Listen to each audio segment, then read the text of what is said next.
why we got disconnected. So I just quickly changed my spot. So hopefully it will work this time. Hello everyone. We are going to start again. I don't know, it just dropped, the call just dropped, so I hope it works.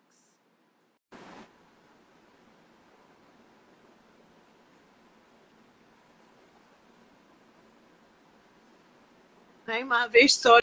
I don't know what happened there. I don't know either, it just went. All right, guys. So as you all know, we'll be talking about racism, and we have Samina from Glasgow joining us. So Samina, a little about your background before we get in with the topic. Okay, so as Mavish said, I was born in Glasgow. My dad is originally from India before the partition, and he moved to Pakistan. He came over to Glasgow in the 60s, where he met my mother, and they both got married. My mum converted to Islam, and he had four of us, so four daughters, and I'm the youngest. And we were brought up in Islam, but as you can obviously see, I don't look Asian. I don't look Pakistani that much. I look probably more European than anything else. So, being brought up in Glasgow, we lived just outside of Glasgow in a small village. And I'll be honest with you, growing up, I didn't have a lot of racism or anything from people that I lived around. Um, so that was quite good, but I did encounter lots of it as I got older. In 2004, I met my husband, Mohammed Modu, and he is from West Africa. And we got married in 2006. He's also religiously he is Muslim, very African, and then we have two daughters with one on the way. So that's kind of a bit of a background. Thank you. So Samina, you met your husband, and then when you introduced him to your family or your community, uh, how was their reaction?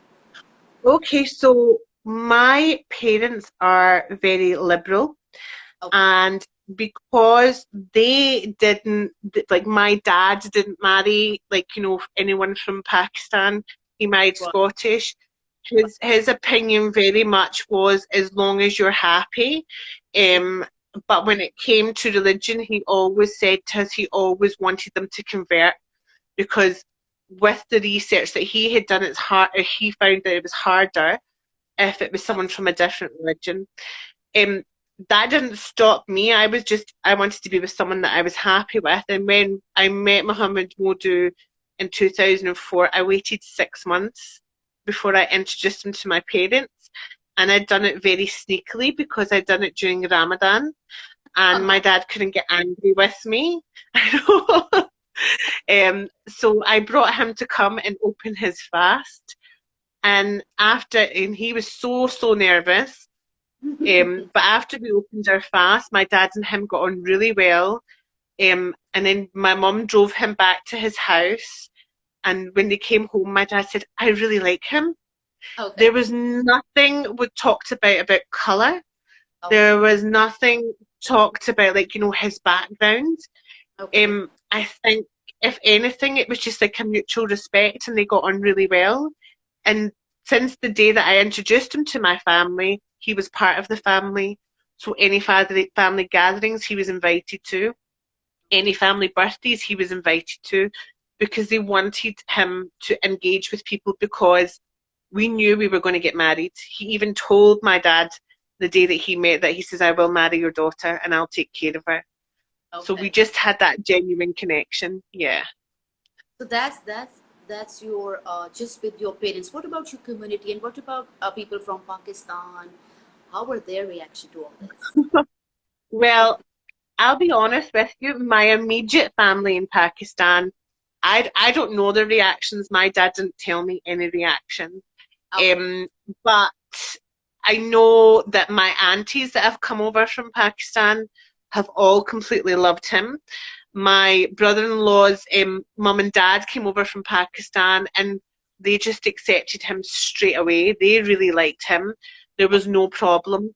The only issues I did have was with one of my dad's cousins who lived down south in England, and they didn't come to our wedding, and I found out that was because my husband was black. Oh my God. Um, and at the time, I was really upset and really enraged. But also, I remember growing up, I've been over to Pakistan so many times. I've not been over in a long time. But, I always thought Muslims came from Pakistan when I was younger. And I know that sounds so naive. But as I I thought, got older, I will see that's the thing.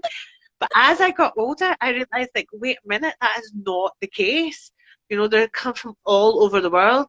I'm not trying to bring religion into it, mhm, but for us getting married, that was a big thing to my dad because he always said, like, try and keep it the same. You need to convert because he found it easier. My right. grandfather, my mum's dad, he read the Quran before my mum got married. He Wow. advised my mum to convert to Islam because he said it'll be easier for your children. Mm, Um, and I always say I've been brought up in Islam. I've practiced, but I mhm, also haven't practiced.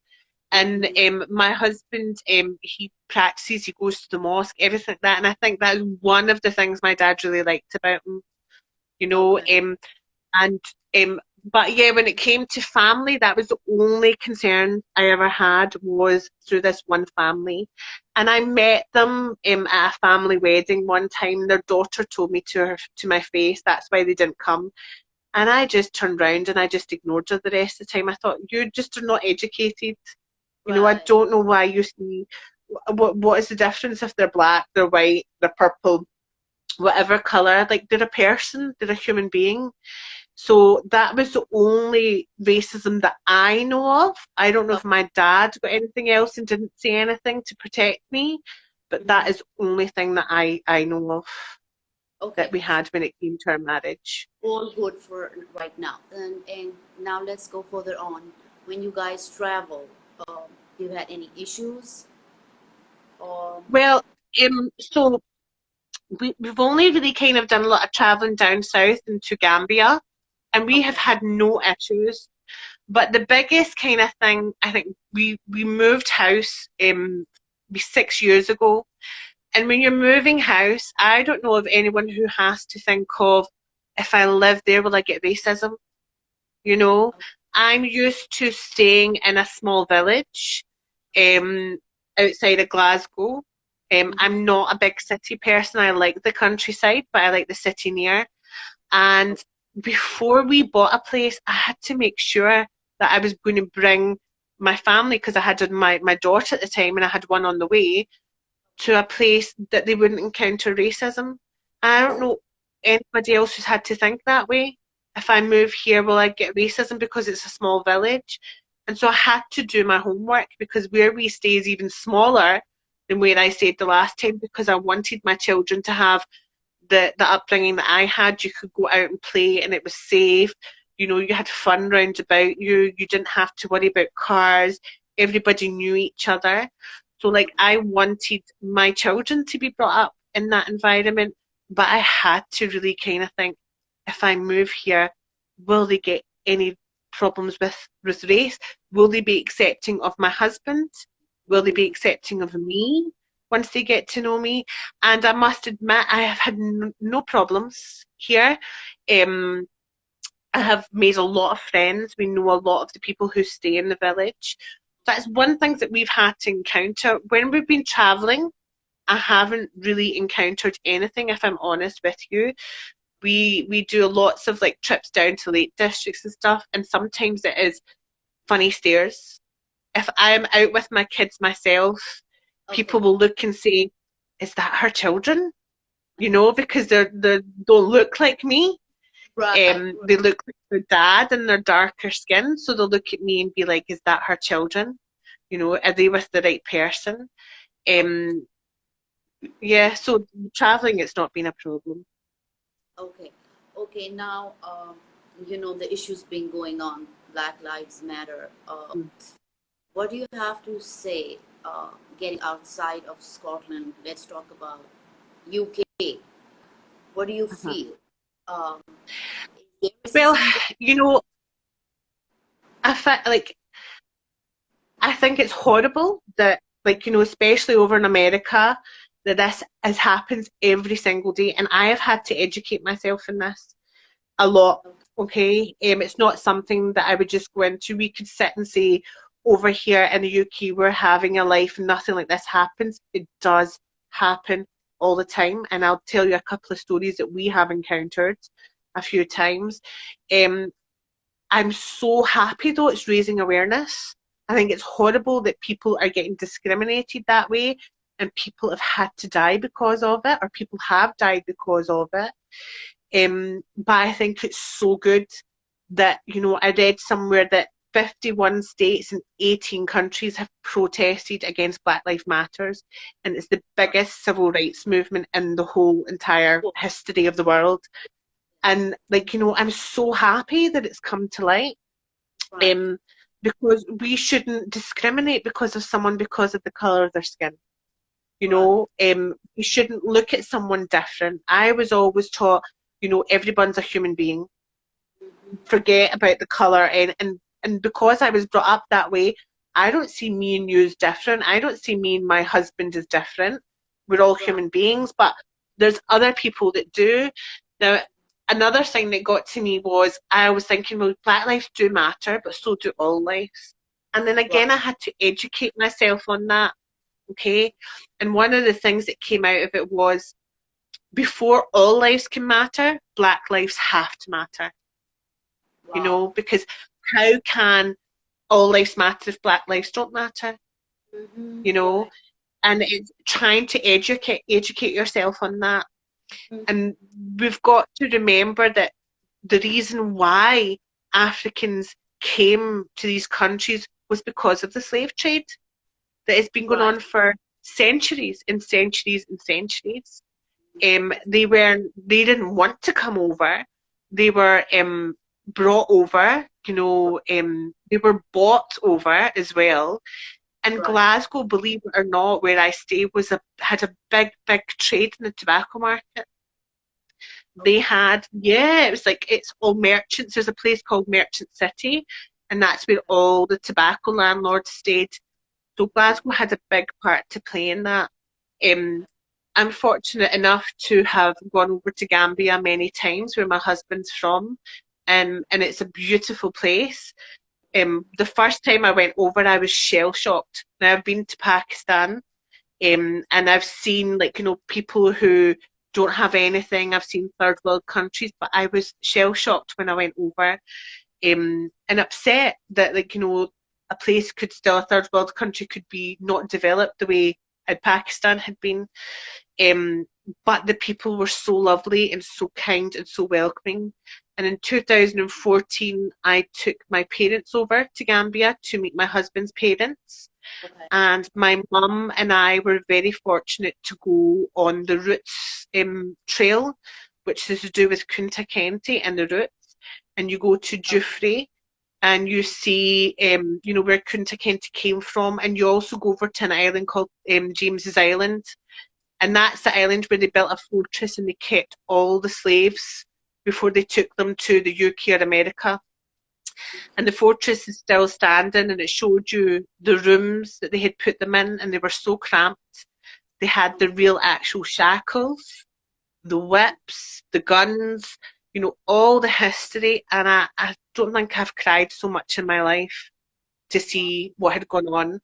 And then you go up to Kunta Kente's village where he was from, and you get shown where he schooled, his house, everything like that, his family.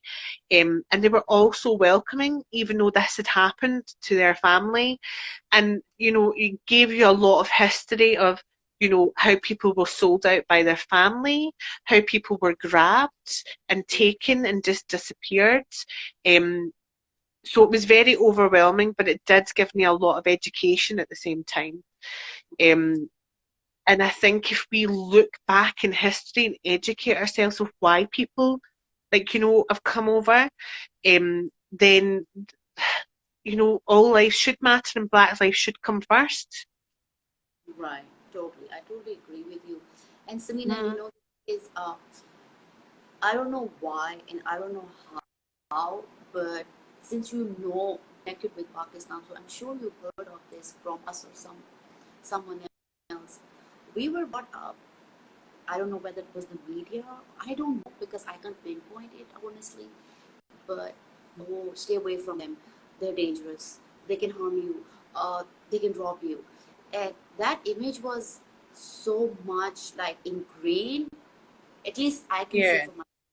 Because when the first time I was 17 years old when I went to US and I was on a bus, I don't remember where we were going, but we were traveling from one city to another on the bus with my mom and dad were with me.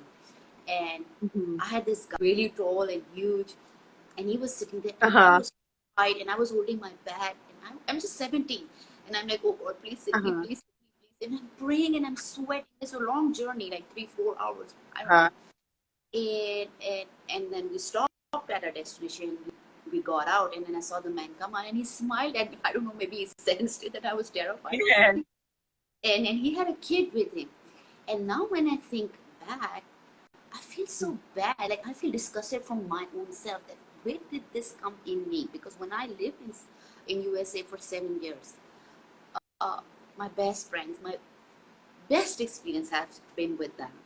I Uh-huh. was pregnant and I went in a shop and I said I wanted to have fresh juice. And the guy said, "Oh, ma'am, system is down. We're not taking cards." And I was like, "You kidding Uh-huh. me? I'm pregnant and I'm coming from work." And this lady doesn't know me. She said, "Girl, I got you." And I said, "No, I don't even know you." And she's, "I got you." And she said to my daughter, "What do you want?" And my kid, she's just 4 years old. She says, "Yes, I want chips and Uh-huh. I want that." And she said, "Just put it on the counter."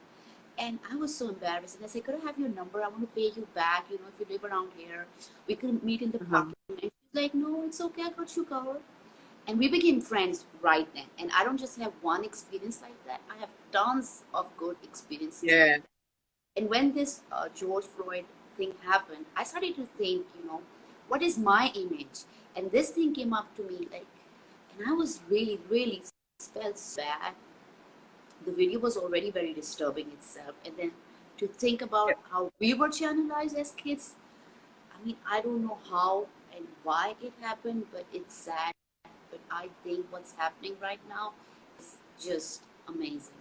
I think I, that, sorry, go on. no, no, no. I was going to say to you, I think that when it comes to media, I think especially like, black people are portrayed to be in gangs, because it's just like they highlight the bad things. So if you look at media and you look at even around the world, anything that's going on with terrorism, with whatever, they always highlight the bad. They never ever highlight the goods. And I think Right, when it comes to gang culture, as soon as you think of gang culture, you think of black people, right? right, It right, automatically comes in your head because the right. media has made you think that way. The Mm, media has made you think like, everybody who's black in America is part of a gang, mm, or they sell drugs, or like, they do robberies, this, that, and the next thing, but right. then again, as Muslim, and you can relate to this, people will think we're all terrorists. I So know. it's kind of the same sort of kind of background, and this has just been built up and built up and built up. Now, Yes. going back to when the Africans came over to the UK and came over to America, they were workers and they were seen as nothing. If you've watched all the different movies like 12 Years of Slave, Amistad, things like that, Mm-hmm, they were seen as nothing and the white person ruled over them. So mm-hmm, this is the problem. This has been going on for centuries, absolute centuries. This has been mm-hmm. going on for. So therefore, I can totally understand where you're coming from, where you were perceived that, this people of like Africans and black people were all really, really bad. Or they'd done drugs or they were part of gangs. I can understand that, but it's about educating yourself. So I was really lucky to, and I actually never seen that. I really liked African American culture growing up. I always was drawn to it. Okay. I always thought it was great. I loved hip hop. I loved R&B. I loved reggae. I loved dancehall. I always really liked it. When I met my husband for the first time, it was through mutual friends, and we actually sat down and chatted the whole night. And he couldn't believe that I was Muslim. He couldn't believe that I liked all the same things that he liked, And then he said, "Can I get your number?" And I said, "I'll give you, you give me yours, and if I like you, I'll call you back." It's that kind of person. But we just like hit it off straight away. Now, going to Gambia, what has really got to me was the culture is so like the Pakistani culture, right? It's unreal. It's so like it. You're so welcomed. If you go into a family home, no matter where you are, you get served like respect. You have dinner, they make you food. I know that when my husband stays, and my husband doesn't come from a rich family over in Gambia, he no matter who you are, whether you're a neighbour or not, and you come in and you need food, they'll make you food. You'll have dinner with them. You know, I was accepted as part of the family. I cooked and opened fires with them. I helped get water. I looked after his mum and dad when I was there. But I was treated like a queen, you Mm. know. And the respect that you get from the children is so much better than over here. But I found the cultures were really, really similar.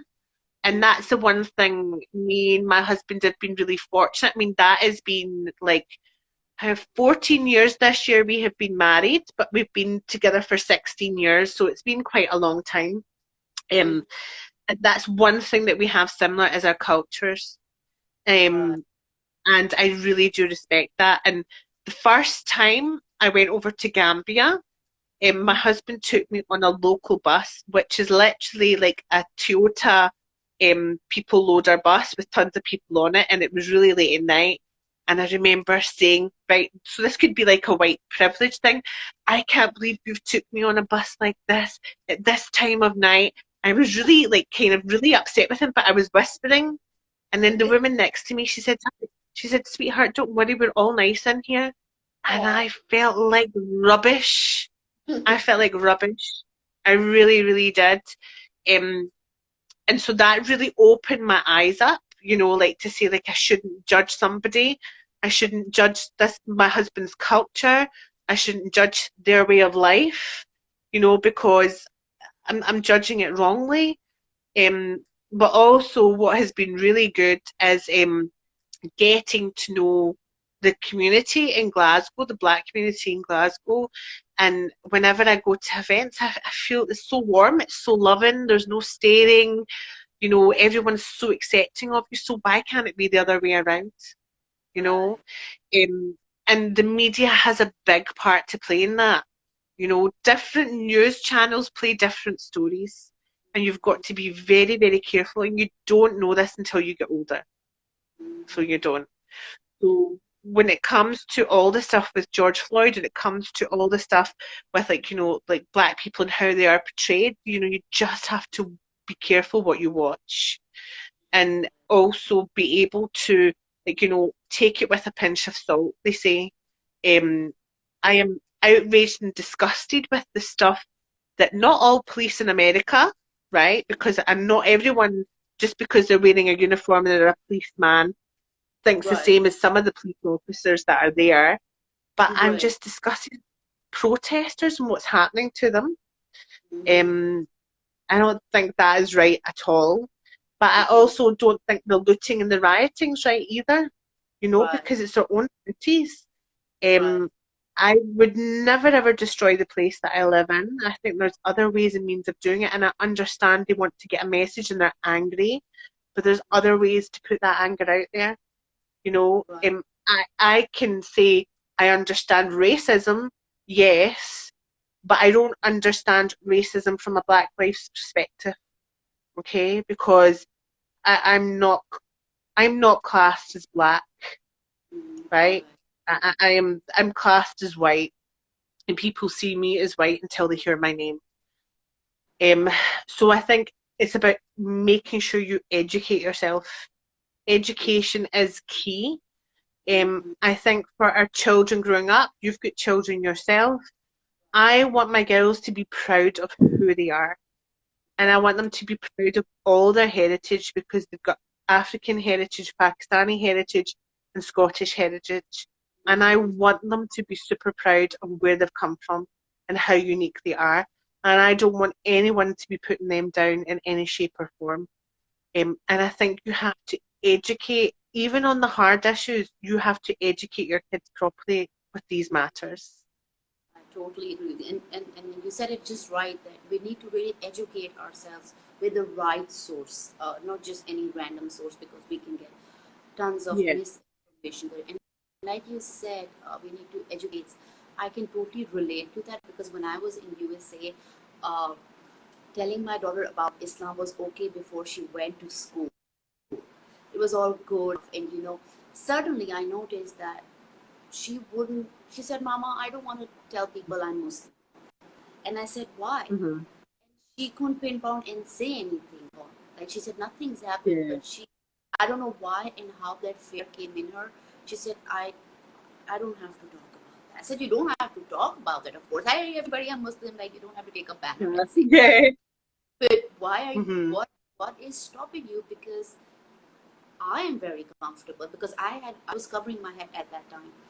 And she Hmm. said, I don't want to say that. I said, are you embarrassed that I cover my head? And she said, no, I think you look beautiful. And she was what, 5 at that time? Five and a half. Yeah. And, and I said, do you feel that being a Muslim is bad? And Hmm. she said, so I really don't know till date now what the core reason was because she learned about 9/11 way after that. But Yeah. was she was very scared, and then I had to really, like you said, educate her.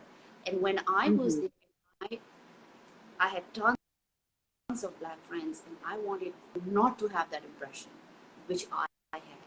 So I made sure she had, because we were in a very diverse area, Yeah. and Sarah's best friends were black, and they were so nice to me, like you said. Yeah. They had the same culture. I'm not like even Americans. They had the same Hmm. culture. They were loving. They would open their door to you. I mean, you're just sitting, you're upset, and they're walking. What's wrong with you? Let me give you a hug, and stuff like that. So I'm glad Hmm. that my daughter did not feel what I felt because I feel like you said, really disgusted. That where did this come into me? So I'm glad Yeah. that my daughter is more exposed that way, where she learned that color does Mm. not matter. And Yeah. that is, I think, that one of the good points is that she was right in between diversity, that she learned that you know Yeah.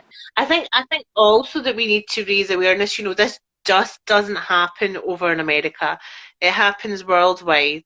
I mean, if you look at China and what happened with the coronavirus and they threw the black people out, you know, but over here, in Scotland, I'm very lucky, but it does happen. We have, I was saying to you, encountered a few issues. One of them was my husband is works for a hotel company and he works really late at night sometimes.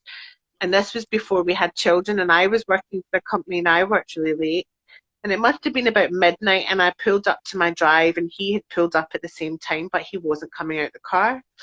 And I was like, going like, why are you not coming out the car? Like, come on. And he's like, no, and he looked really, really nervous. And then I got to his car, and as I was walking to his car, there was a car behind him. The doors opened, and it was two policemen in an unmarked car. And they came up to him and told him to get out. And I said, can I ask what's going on here? And they said, none of your business, go away. And I went, no, this is my business because this is my husband and this is our house. And we both just finished work. What's going on? And they said, oh, he took a corner too wide. And I said, so where did he take corner too wide? And this this was like, he'd finished a 12-hour shift. He was really busy. It was near Christmas time. And they followed him literally all the way from his work, which is a 30-minute drive, to our house. 2 minutes later, as they took him out the car, a police car came at midnight with its sirens blaring, came and pulled up in front of him.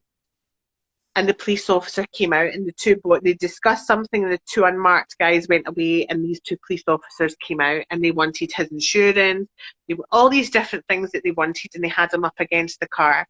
And I was like, what's going on here?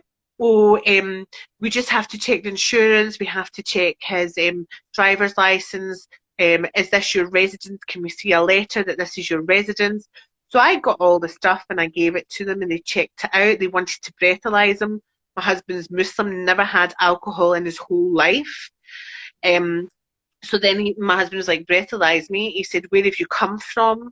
And my husband does, because he's a chef, and he's a professional chef, he does carry knives. But luckily, he left them at his work this time, and he has a letter from his work to say he carries knives because of his job. So luckily, he left them in his work. And then all of a sudden, the policeman said, okay, you can go. And I went, what was this all about? Was this because he took a corner too white? I was like this, or is this because he's black?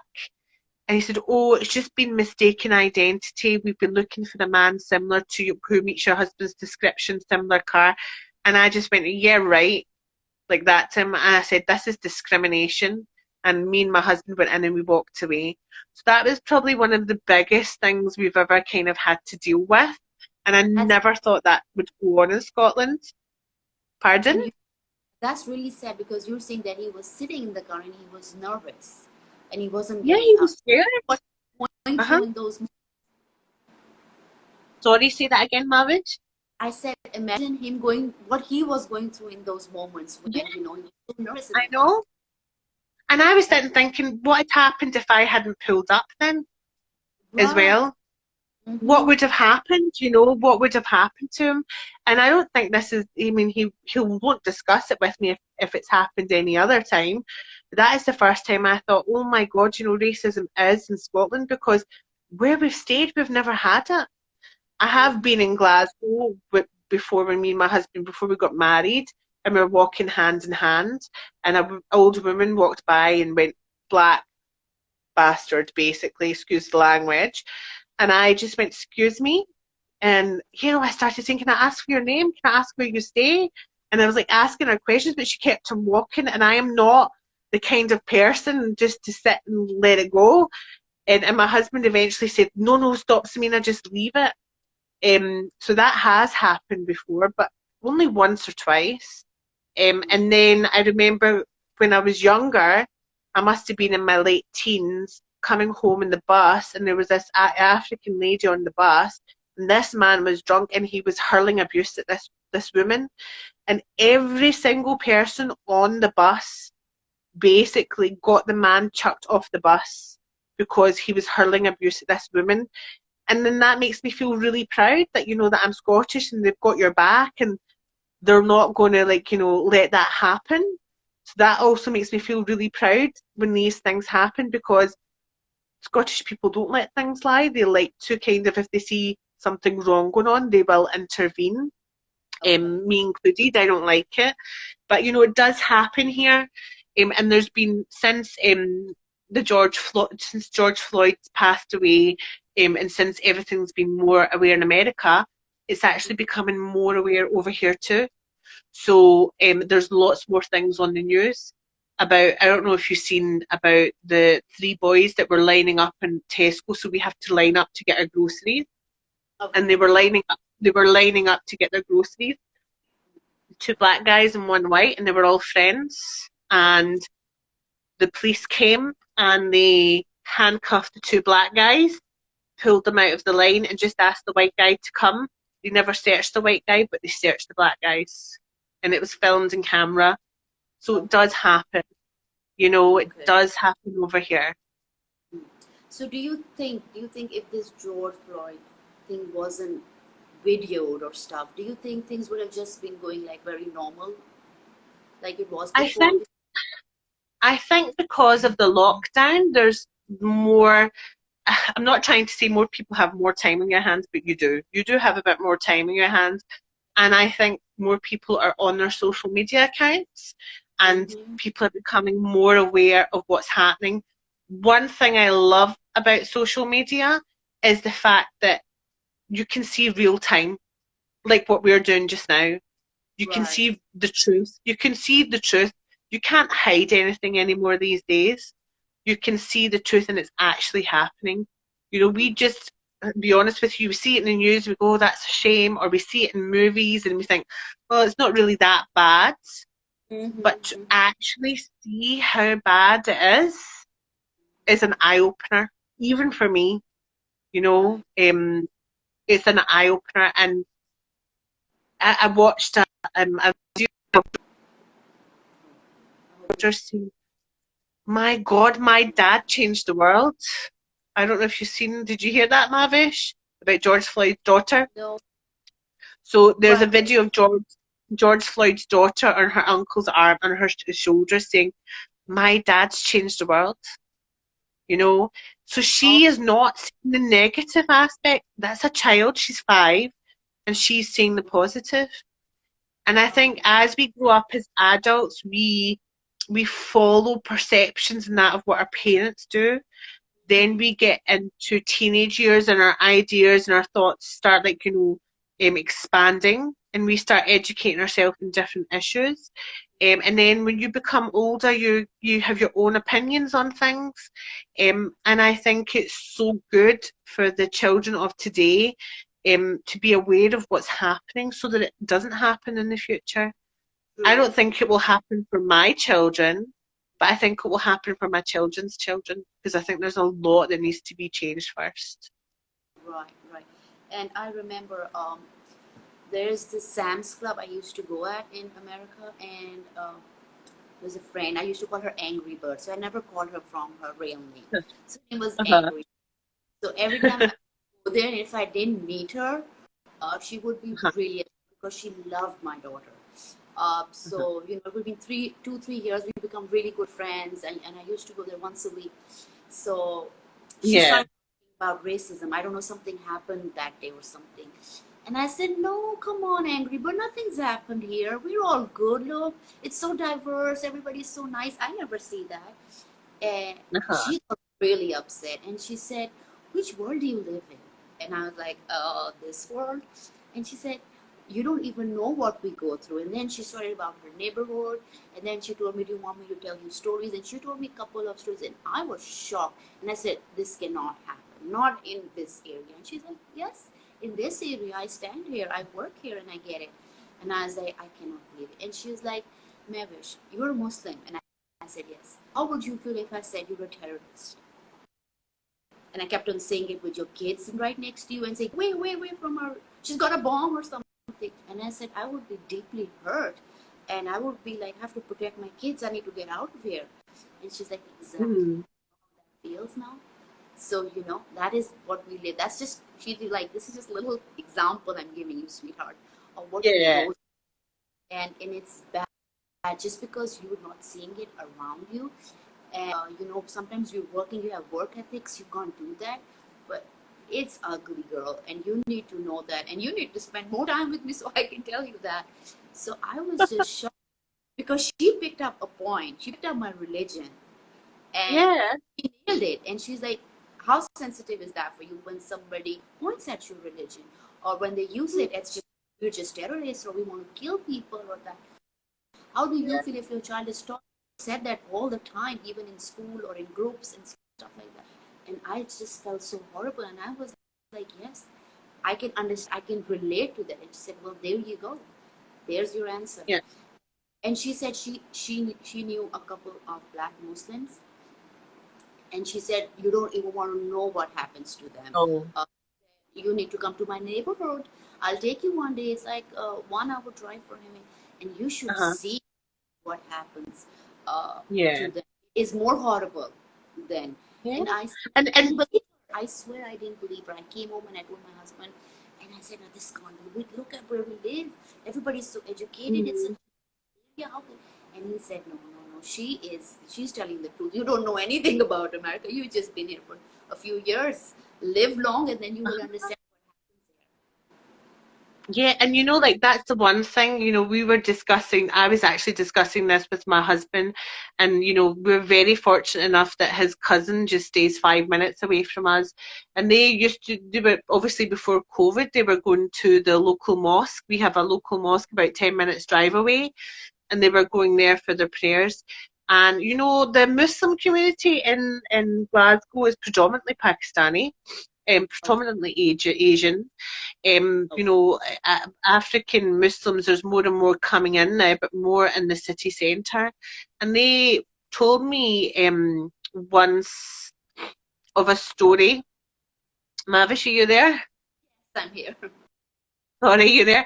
They have a story that they went to the mosque, and it was all mainly Pakistanis, and it was them, both of them. They were the only black people that were there.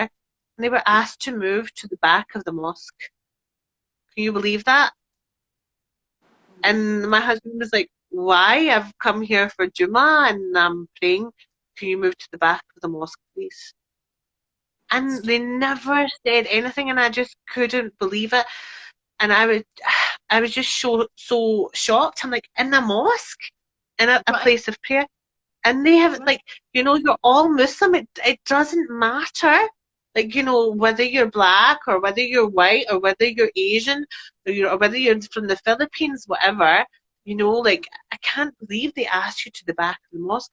Then my dad came in, and my dad was like, "What's going on here?" And he told them to get lost. This is my son-in-law. This is my son. Leave me alone. And I was shocked, and it took for my dad to say, and I don't think they've ever been back there. They used to go to one in Glasgow, and now they've stayed there, and it's unbelievable, to see that kind of racism happen in a place of prayer, a place Yeah. where, you know, Prophet We're all Muhammad, peace be upon him, said, like, no white lives aren't as great as black lives. Everyone is equal, everyone's the same.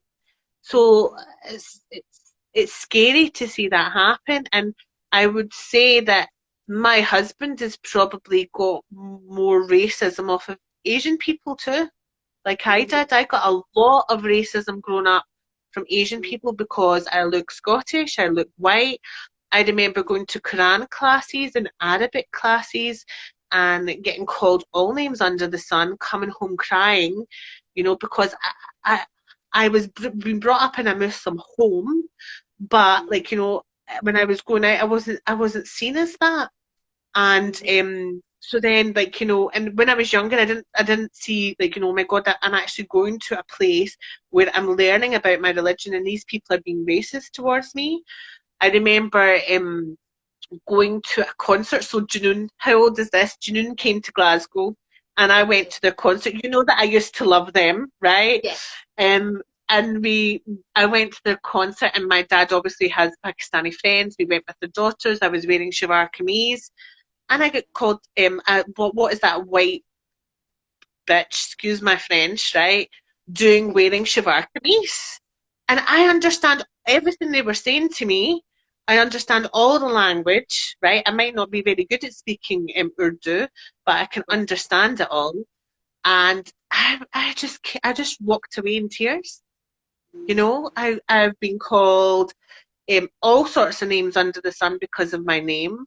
I have gone for job interviews, and when they've called my name, they've been like, "Oh, are you not Asian?" And I'm like, I'm Scottish and I'm half Asian. What's the big deal?" So I understand that, but I actually got more racism off of Asian people in Glasgow than I did of white Scottish people in Glasgow or African people in Glasgow, more than anything. And it opened my eyes up a lot. And I think my husband gets the same. My husband does get the same. We went to a family wedding a few years back, and we were immediate family, and we sat at the table that was for immediate family, and the bride's mother came up to me and my husband asked us to move to the back of the room as well. Yeah. And my auntie just turned around and said, "You just stay where you are." don't move.